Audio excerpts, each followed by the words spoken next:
नमस्कार, आदाब। RTV news Hindi में आपका स्वागत है। मैं हूं अशरफ करीम। आज पूरा दिन व्यस्तता में ही गुजर गया और क्योंकि मतदान था, कुछ फ्री हुए तो चाय के लिए निकल आए बाहर।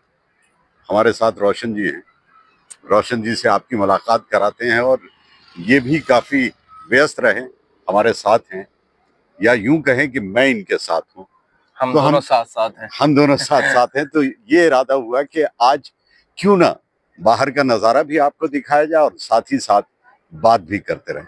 चलते हैं क्या? चलें? टहलते टहलते क्यों बात नहीं? करते हैं। वॉकिंग रो- ऐसे भी बहुत जरूरी है। जी, तो रोशन जी ये बताइए आप मुझे कि आज क्या कुछ किया आप?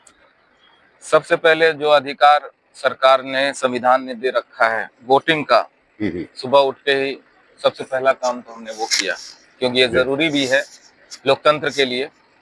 दुर्भाग्य है कि जब हम वोट देते हैं तो आजकल पता नहीं चलता कि वो वोट जो है कहाँ जाके उसका अंजाम क्या होगा, लेकिन हाँ, देना तो पड़ता ही है।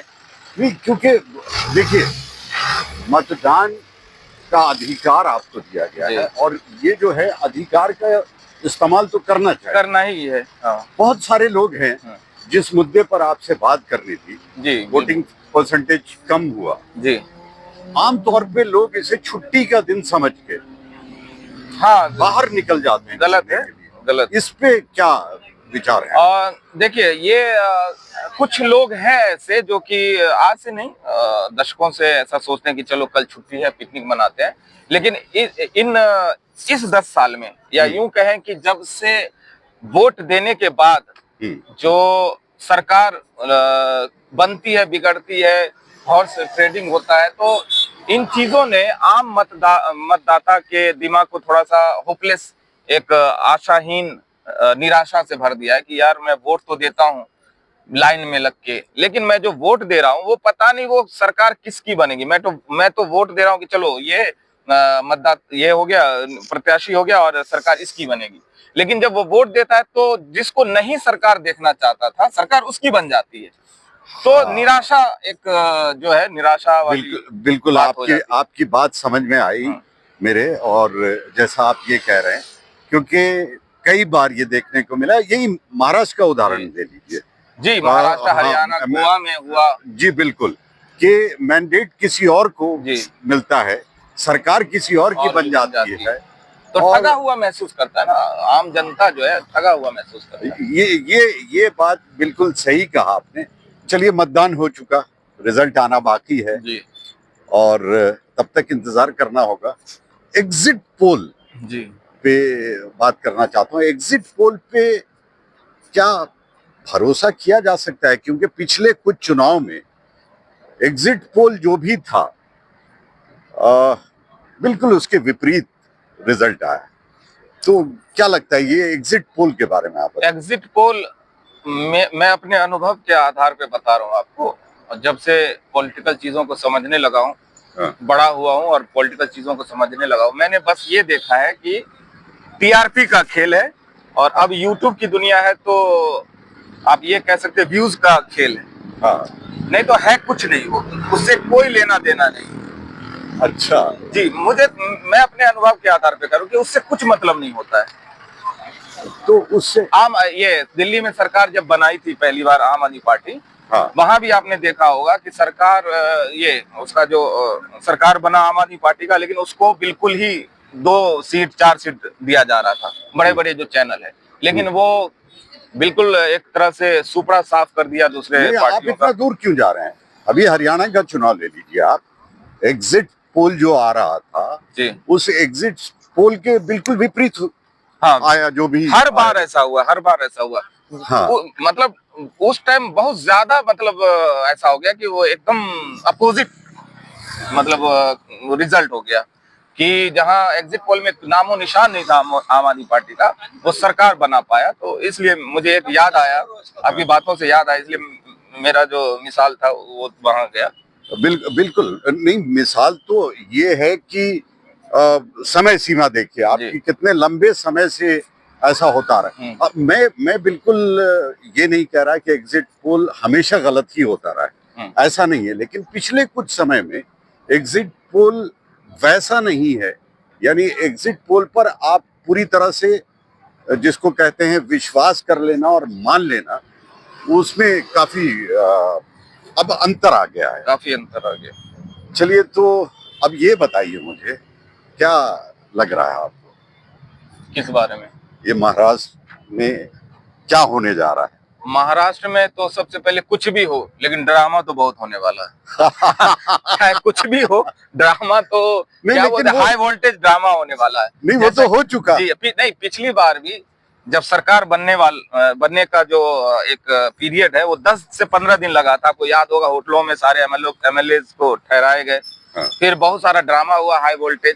इस बार भी आसार कुछ ऐसा नजर आ रहा है। अच्छा, देखिए क्या होता है, कुछ अभी कहना बेमानी है।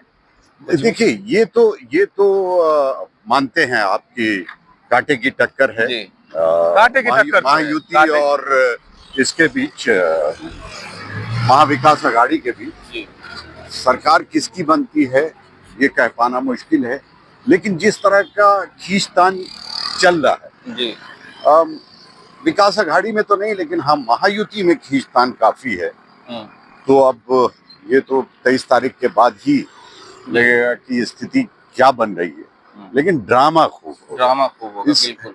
और अभी आपने एक बात कही, जरा आप पकड़ेंगे थोड़ा मेरे जी, हाथ में? जी, जी, हाँ, ये जो आपने ड्रामा की बात कही ना, हाँ, तो चलिए, ये बात तो आपने कह दी कि ड्रामेबाजी खूब होगा। चलिए, तो ये बात तो आपने सही की कि ड्रामा खूब होगा। जी।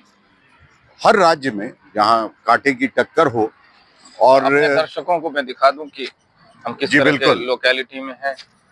ये एक मुंबई के पॉश इलाके में हम लोग हैं, और सोचा कि वॉकिंग करके हम लोग शाम में चाय पीते हुए कुछ चाय पीते पीते ही ये ख्याल आया कि आपसे बातचीत जी। की जाए, आप तक इंफॉर्मेशन पहुंचाया जाए। और सब लोग बैठ चुके हैं, मतदान होने के फौरन बाद लोग बैठ के विश्लेषण करने लगते हैं। जी, तो हमने सोचा कि टहलते टहलते बात की जाए, ये ज्यादा बेहतर रहेगा। वरना अगर आप साथ होते तो चाय की दावत देते और आपके साथ चाय बैठ के पीते पीते बात करते। खैर, ड्रामेबाजी की बात ये जहां कहीं भी, जब एक तो जादुई आंकड़ा पार करना जरूरी है सरकार बनाने के लिए, और जादुई आंकड़े से कोई भी महायुति या महाविकास आघाड़ी कुछ सीट पीछे रह जाती है, तो आप सोच लीजिए कि हाई लेवल का ड्रामा होगा। जी, और इस हाई लेवल का ड्रामा होगा क्योंकि बहुत बड़ा ड्रामा तो देख ही चुके हैं महाराष्ट्र के लोग कि किस तरह से बनी जहां से आपने शुरुआत की थी कि मैंडेट किसे मिला, सरकार किसकी बनी, सरकार टूट गई, पार्टियां टूट गई, उसके बाद असली नकली का खेल शुरू हो गया। असली कौन, नकली कौन, कोर्ट में मामला गया, कोर्ट से फैसला आया। ये सारी चीजें, ये हाई वोल्टेज ड्रामा हो चुका है। उसके बावजूद अभी भी वो हाई वोल्टेज ड्रामा इलेक्शन के लिए था, अब है सरकार के गठन का। नहीं, अभी जो पिछली बार जो हुआ, बनी बनाई सरकार को गिराकर सरकार बनाने का हुआ ना। हाँ, वो भी हुआ। तो वो और किसने गिराया? शिवसेना ने ही शिवसेना को गिरा दिया। जी। और शिवसेना का ही मुख्यमंत्री था, उसे गिराकर शिवसेना का ही मुख्यमंत्री बना। जी, ये और बात है कि पार्टी में दो फाड़ हो गया। जी, अब दोनों पार्टियां अलग अलग लोगों के नाम से जानी जाती है। लेकिन अब क्या होगा कि वो जो असली नकली का खेल है, उसके बाद अब ये होगा कि एग्जिस्टेंस का सवाल है। ये दोनों जो पार्टियां अलग हुई हैं, उनके एग्जिस्टेंस का सवाल है कि अजीत पवार जिस गुट को संभाले हुए हैं, या फिर एकनाथ शिंदे जिस गुट को संभाले हुए हैं, उनके एग्जिस्टेंस का सवाल है ना इस समय। जी, जी। तो आप ये बिल्कुल सही कह रहे हैं कि ड्रामेबाजी होगी और खूब ड्रामा होगा। लेकिन सरकार, मुख्यमंत्री का चेहरा किसे आप देखते हैं? ऐसे तो कह पाना मुश्किल है, लेकिन बहुत सारे दावेदार नजर आ रहे हैं मुझे, लीगल तौर पे भी और इलीगल तौर पे भी। आप समझ रहे हैं मेरा इशारा क्या है? लीगल तौर जो नियम होता है लेकिन कुछ जो तौर तरीके अपनाए जाते हैं, मेरा इशारा हॉर्स ट्रेडिंग वगैरह जो होता है, हाँ हाँ डील जो होता है, जी जी उस तरह से अगर सरकार बनेगा तो फिर तो कुछ कहा ही नहीं जा सकता क्या होगा। अ, तो वही मैं बता रहा था कि ये तो राजनीति संभावनाओं का खेल है, और कुछ दिनों में कल कल न्यूज आ जाएगा कि सुप्रिया सुले का नाम उछल के आ रहा है मीडिया में सीएम के तौर पे, तो मतलब ये आश्चर्य की बात नहीं होगी, हो सकता है ऐसा। चौंका रहे हैं आप। नहीं नहीं, मैं तो आपको बोला ना कि ये संभावनाओं का खेल है, कुछ मैं पूरे भरोसे के साथ कुछ नहीं कह रहा, लेकिन एक आंकड़ा है जो आने वाला वक्त बताएगा। इस नहीं हिसाब से ये मैं- बात तो आपकी बिल्कुल सही है और मैं मानता हूं इस बात को कि अब राजनीति भी संभावनाओं का खेल हो गया है जी कि कल को कौन मुख्यमंत्री बनेगा, कौन सरकार बनाएगा, ये कह पाना मुश्किल जी मुश्किल तो हो गया है। और जिस तरह की स्थिति और परिस्थिति है, कौन सरकार बनाएगा ये मुश्किल तो हो गया है। और महाराष्ट्र में ऐसा देख लिया है लोगों ने। लेकिन ये जो नाम आप ले रहे हैं, नाम लेके आप चौंका रहे हैं, लेकिन मैं इस साइड हो स, जाता जी आज जी लेकिन संभावनाओं के अनुसार, जैसे आपने कहा संभावनाओं का खेल है, ऐसा हो सकता है। जी ऐसा इसलिए हो सकता है क्योंकि शरद पवार महाविकास आघाड़ी में साथ हैं, हाँ, उनकी पार्टी साथ है। शरद पवार सही मानों में देश के असल चाणक्य, हाँ, उन्हें ही जाना जाता है, उन्हें ही कहा जाता है। हालांकि अमित शाह भी चाणक्य के रूप में हाँ। उभर के सामने आए हैं, लेकिन हर पार्टी में एक चाणक्य है सर, कहिए हाँ, तो। लेकिन ये राष्ट्रीय स्तर पे है। जैसे मैं एक एग्जांपल दूं आपको कि कभी लोगों ने ये उम्मीद नहीं की होगी, कभी किसी ने ये सोचा नहीं होगा कि शिवसेना कांग्रेस और राष्ट्रवादी कांग्रेस पार्टी के साथ आके सरकार बनाएगी। बिल्कुल सही कह रहे हैं। लेकिन जी। वो शरद पवार ही थे जिनकी वजह से वो साथ आई दो शिवसेना। अलग नेचर की बिल्कुल, पार्टी, दोनों की आइडियोलॉजी अलग और सब कुछ विचारधारा अलग, बिल्कुल अलग। उसके बावजूद साथ आए, न सिर्फ साथ आए बल्कि सरकार बनाई। सरकार भी और ठाकरे परिवार से कभी कोई सरकारी पद पे नहीं गया, जी लेकिन उद्धव ठाकरे को मुख्यमंत्री बनाया गया जी और वो तैयार भी हो गए। हाँ, ये सारा कुछ किया धरा शरद पवार का ही है। बेशक तो वो चाहें, और ऐसा लगता है कि वो चाह रहे हैं, अच्छा। क्योंकि बड़ी मेहनत से उन्होंने पार्टी बनाई, राष्ट्रवादी कांग्रेस जी। पार्टी, कांग्रेस से अलग होके जी सत्ता में रही लंबे समय तक यहाँ महाराष्ट्र में। आज अजित पवार ने पार्टी तोड़ दी, जी सिर्फ तोड़ ही नहीं दी, बल्कि आपको याद ही होगा कि बारामती में अभी जब लोकसभा का चुनाव हो रहा था जी तो सुप्रिया सुले के खिलाफ अजित पवार ने अपनी पत्नी को उतारा था, हाँ हाँ हालांकि वो जीत नहीं पाई। तो एक पिता होने के नाते हर बाप ये सोचता है कि उसका उत्तराधिकारी कौन होगा। हाँ, तो शरद पवार ये जरूर सोच रहे होंगे कि उनका उत्तराधिकारी कौन।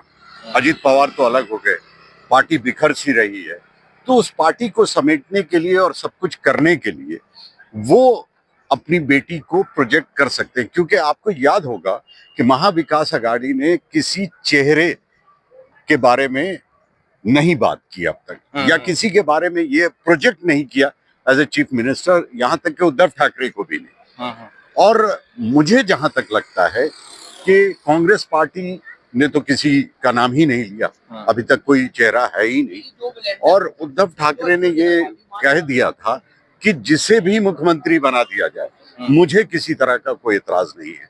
तो शरद चंद्र पवार दो कांग्रेस और शिवसेना को मना लेंगे, ये उनके लिए बहुत बड़ी बात नहीं है। हाँ, जब वो उद्धव ठाकरे को मना के शिवसेना को ला सकते हैं इस तरफ, हाँ। तो इस बात के लिए तो वो मना ही सकते हैं। अगर उन्होंने मना लिया इन जी। दोनों को, तो इसमें जो आप बात कह रहे हैं, जी। इसमें बहुत दम है। और हो सकता है कि सुप्रिया सुले भले 1 साल के लिए ही हाँ, या 2 साल के लिए ही जी उनको मुख्यमंत्री बनाया बनाया जा सकता है, बिल्कुल। तो चलिए। वही मैं कह रहा हूँ, ये संभावनाओं का खेल है। जी बिल्कुल। और हम न तो इसकी पुष्टि करते हैं, हाँ। और ना ही RTV न्यूज इसकी पुष्टि करता है, लेकिन संभावनाओं का खेल है, ऐसा हो सकता है। चलिए, काफी टहल लिया हम लोगों ने, चाय भी पी ही चुके हैं, तो अब चला जाए, चलिए, देर भी हो गई काफी। आज के लिए बस इतना ही। लेकिन अगर आपने अब तक RTV न्यूज़ हिंदी को सब्सक्राइब नहीं किया है तो सब्सक्राइब कर लें और बेल आइकन भी दबा दें ताकि आप तक हम आसानी से पहुंच सके और आपको पता चल सके, आप हमारा वीडियो सही समय पर देख सके। फिलहाल बस इतना ही। आदाब, नमस्कार।